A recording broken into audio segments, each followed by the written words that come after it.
Well, hello there. You're watching the press preview coming up in the next half hour or so. Then we'll see what's making the headlines with the consultant editor of the Daily Mail, Andrew Pierce, and the associate editor of the Daily Mirror, Kevin Maguire. Welcome to both of you.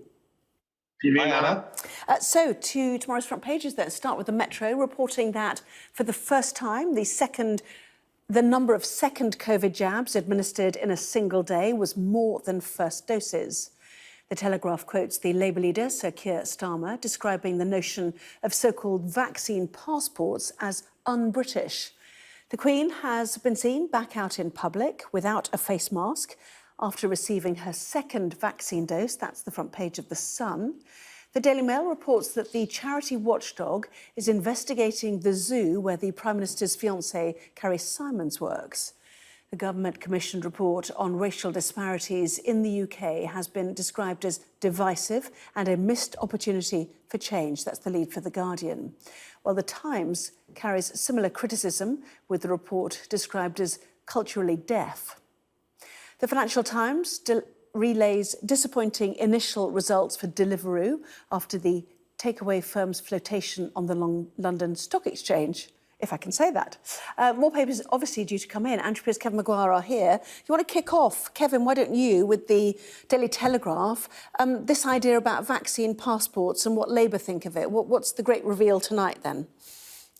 Yeah, it's Kier Starman, the Labour leader, saying he thinks they're un-British. His instinct is that they are not British because you have to show your papers to get into a pub. And this puts big pressure on the government, Boris Johnson, who, well, one day was in favour of them, the next day he wasn't. But if he wishes to push it through with the Liberal Democrats and a reasonable chunk of his own party against it, he might struggle to get through the House of Commons, with Labour also opposed. He does qualify it, Kier Starmer, by saying if a system comes in, it shouldn't be left to pub landlords to decide whether or not it operates. I think that's quite. But it's an interesting intervention, and the phrasing about it's not British is clearly his attempting to appear patriotic, go for that patriotic vote. Lisa Nandy, the Shadow Foreign Secretary, made was billed as a keynote speech today on that subject, and it's right into the Telegraph territory. So there we are. We've got the Labour leader going into a very supportive Tory newspaper. He's got the splash, and he's not criticised for it. Doesn't normally happen to a Labour leader, that. Yes, I mean, is there a sense of inevitability about some sort of certification or passport for foreign travel? And really, even for the Tory party, the question is, how far do you take this, Andrew? Well, you know, we talked about this a bit before, and I can't stand all this nanny state that the government has to tell us what we can and can't do. But I still have this feeling that a passport system is just going to evolve naturally, Anna. I think it will be commercial.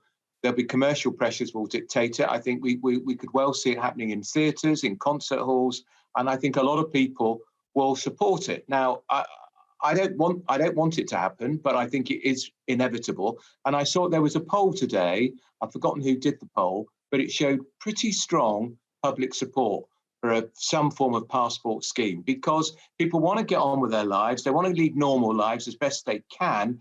And if they think they can do that best by going to a restaurant where you do have to show some form of ID, i.e. you've had the vax twice, I think it's probably going to happen. I think it's going to be very difficult for a government to say it can't happen. Equally, I don't want the government to say they're going to enforce it. So I know Kevin thinks it shouldn't be left to pubs or restaurateurs, but I'd rather they took that decision than the government starts bullying and ordering firms which have already had enough on their plate in the last year to be burdened with another layer of impenetrable bureaucracy. Yeah, and we've got all those issues of the vaccines don't work to 100%, different variants have different efficacy and all those issues. So you want to crack on, as it were, if you've had your 2 shots plus 1 week, but you don't know what you're letting yourself in for necessarily as we head forward. But anyway, shall we move on? I see the Daily Telegraph also is covering the Macron announcing fresh lockdown for the whole of France. Talking about, well, he's got himself to blame for that, hasn't he? If he hadn't poured such contempt and scorn on the Oxford AstraZeneca vaccine, a lot more of France could have could have been vaccinated by now. Instead, he decided to take pot shots at the vaccine because it's British. He had absolutely no evidence to support the fact it is not efficient and effective for people over the age of 65. He knows in France that it's a country that is very reluctant to take vaccines anyway. So he's done huge damage to his own public health programme because of his stupidity and his arrogance. And now they're in a major national lockdown, and that's going to cause him huge political problems, and he's brought it all on himself. Well, he has promised that the continent or the EU will be the biggest vaccine producer in the world, which takes us to the front page of the Financial Times. And this, once again, is what Brussels does about the AstraZeneca vaccine, which is produced on EU soil. Bring us up to date, Kevin. Yeah, this is Thierry Breton, who's the Internal Market Commissioner. There we are, 0 jabs will cross the channel when AstraZeneca hits its target. And that's because AstraZeneca promised the EU countries 120 million jabs in the first 3 months of this year. It's going to deliver 30. Second 3 months, April to June, it's promised 180 million, probably going to deliver 70 million. So AstraZeneca jabs produced in Holland and Belgium, the threat is returning. Will they be allowed to come to Britain? Now, of course, AstraZeneca is producing 2 plants here in Britain, in Oxfordshire, and I think the other Staffordshire, or I think it might be 3 because there's a Wrexham one as well. So England and Wales. But none have been exported. They've all been used here. So I can see why now the European Union, some of the countries, and I mean, Tory boy is right for once, something amazing about Macron getting this wrong. You go around France, you can't move for pharmacies. It's almost like a nation of hypochondriacs, but they, like a few other countries on the continent, they've completely botched the jab, the immunisation program, and it seems they now want these jabs that they don't trust and keep putting restriction on, but they want them also because of criticism. And you could see, unless the UK, which is ordered, was it 300 million plus now, far more than we will ever need, unless we agree to somehow share, we're going to have a problem. And this vaccine nationalism, I think it's terrible, because the only way you can defeat a pandemic, which is a global event, is globally. But we've seen that in India, the government there is restricting exports. Early on in the pandemic, the UK imposed an embargo on the export of some chemicals and some medicines. So we haven't got completely clean hands in this either. But you hope it'll be avoided, this war. But you can see also why it's bubbling up when AstraZeneca, Anglo-Swedish country, isn't felt by the European Commission to be delivering on the contracts it signed. Can I just say, could Germany start using the 4 million that are stuck in fridges across the whole country of Germany? The EU have lost the plot completely here. Large parts of the EU keep saying we don't want to use the AstraZeneca vaccine, and yet you've got this ridiculous EU commissioner now threatening another trade war over AstraZeneca. Germany has 4 million unused AstraZeneca vaccines. What is going on? They can't have it both ways, Kevin, yet they want it both ways. Well, they're trying to just, yet again, divert attention from the shambles that is their procurement policy. It's a shambles. I've pointed out time after time the contradiction between some European countries saying the AstraZeneca vaccine isn't safe, you can't use it, various categories, and then the clamour to actually get it and the threat of a vaccine war in order to get the deliveries. But as the EU ramps up its injection program and gets going, you will see they will need the supplies.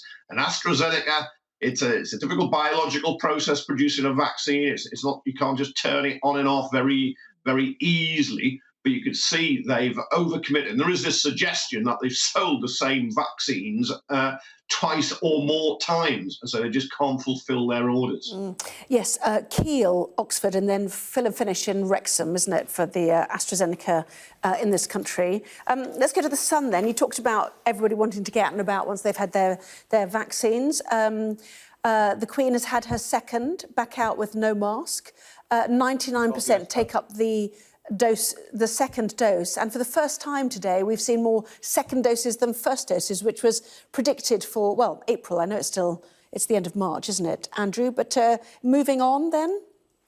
Yeah, and it's good to see. So another 500,000 jabs were done in the last 24 hours. But as you say, the first time the second jabs outweighed the first jabs, and that's a real sign of progress. We are really reaching out more and more. Great to see the Queen out. It's her first official engagement, I think, of the year. She was at Runnymede, and it was to mark the centenary of the Australian Royal Air Force. So she's nodding to the Commonwealth as well. And she's not wearing a mask, I know, but she's had her second jab. Perhaps she feels she doesn't have to. She'd have taken advice on that, by the way. And if they thought she should be wearing a mask, she would have done. But it's fantastic. It's a sort of debatable issue, isn't it? Whether she should be seen out there with one and what that says to people. Yeah. But anyway, just quickly, if you don't mind, can we do the Daily Telegraph story, which is about hospital-acquired COVID infection, which is a really important story, which often doesn't get enough coverage, in my view. 1 in 5, they think, deaths came from infections acquired on wards then, Kevin? Yeah, no, absolutely. Freedom of information request. Although I have, I think these figures ring a bell in an earlier paper review. Maybe it was even in the Telegraph. But that 1 in 5 people who died in hospital of COVID caught it in hospital. Infections are a huge problem in hospitals. I know the NHS does a huge amount to try and resolve it. And the fact is, you've got a lot of very ill and infectious people in hospitals, and trying to stop and kill others is got to be a priority. But that still, at the same time, is a shocking figure. The Queen's 197 or something now, and if she's had her second jab and because of her age, and she doesn't have to wear a mask, I think the phase we're going through now actually is it's good. Some people are seen around without masks. We've got to return to life normal. We don't want to blow it all of a sudden, as Matt Hancock, the Health Secretary, is worried about. But at the same time, she's outside, and there's very, very little evidence that you actually get this virus outside. OK, interesting. Thank you for now. Plenty more still to come, including a report says Britain is not an institutionally racist country, but that hasn't satisfied everyone. More on that in just a moment.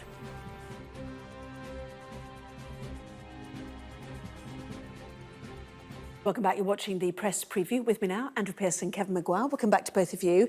Top of the Guardian then, leading on this Downing Street commissioned race report, which has been criticised all day, has it not, Kevin?